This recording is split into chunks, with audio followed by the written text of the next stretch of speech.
உறவுகளுக்கு வணக்கம். நான் உங்கள் கடலோடி நீதன்.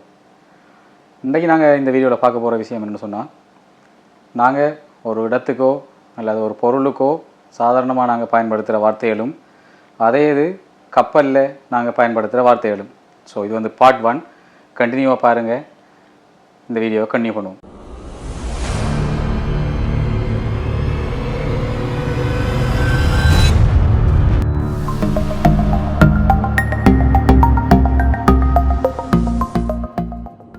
முதலாவது, நாங்கள் இப்போ நம்ம தமிழில் கப்பல் என்று காய்ச்சாலும் நாங்கள் இங்கே வந்து கப்பலில் ஷிப்புன்ற ஒரு வார்த்தை யூஸ் பண்ணுறதே இல்லை.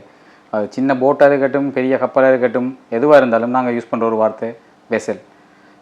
அங்கே ஒரு ஷிப் வருது, இங்கே ஒரு ஷிப் வருதுன்ற வார்த்தையை நாங்கள் யூஸ் பண்ண மாட்டோம். இங்கே நாங்கள் அதே ஷிப்புக்கு பதிலாக நாங்கள் யூஸ் பண்ணுற வார்த்தை வெசல். வெசல்ண்டா மிதக்கக்கூடிய வகையில் என்னெல்லாம் தயாரிச்சிருக்காங்களோ அது எல்லாமே வெசல். ஈவன் நம்ம சமையலுக்கு பயன்படுத்துகிற பாத்திரங்களை கூட வெசல்னு சொல்லுவாங்க. ஸோ ஷிப்புன்னு நம்ம நார்மலாக யூஸ் பண்ணுவோம், கப்பலில் யூஸ் பண்ணுறது வெசல். ரெண்டாவது வந்து நாங்கள் கப்பலில் நின்று கப்பலை முன்னோக்கி, கப்பல் போகிற திசைக்கு நாங்கள் முன்னோக்கி பார்த்து கொண்டு இருக்கும்போது இருக்கிற வலது கை பக்கம் இருக்கிற பக்கத்தை நாங்கள் ஸ்டாபர்ட்னு சொல்லுவோம்.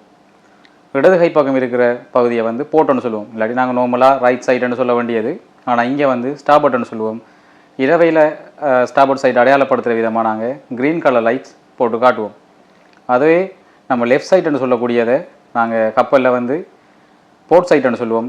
அதை இண்டிகேட் பண்ணுற விதமாக நாங்கள் ரெட் கலர் லைட்ஸ் போட்டு காட்டுவோம்.